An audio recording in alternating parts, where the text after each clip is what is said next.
Have there been any precedents before the ICC with, similar cases?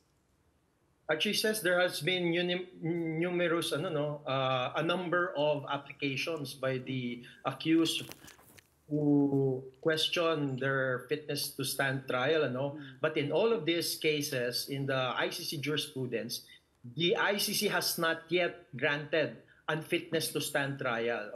Talagang na-deny Wala. lahat ng mga So wala applications. po talaga. Wala pong Wala. desisyon na katulad yung hinihingi nilang binigay na indefinite postponement.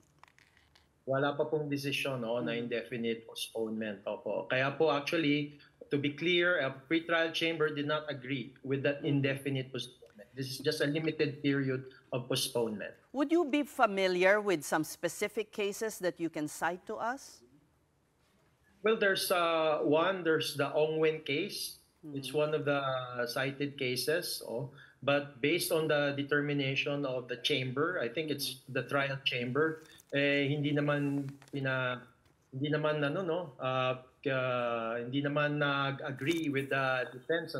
Meron din yung recent yung sa Al Hassan case at hindi naman nag-agree yung chamber. Just for context, actually there's also a legal issue here because in fact there's a dissenting opinion by one of the Correct. It was actually sabi ng dissenting opinion, fitness to stand trial means to say there's a trial. It went to trial. Which means that it should be determined by the trial chamber. But now, this is not yet trial, this is merely pre-trial. Therefore, it's not within the ambit of the pre-trial chamber. That's in the dissenting opinion, which I'm just quoting.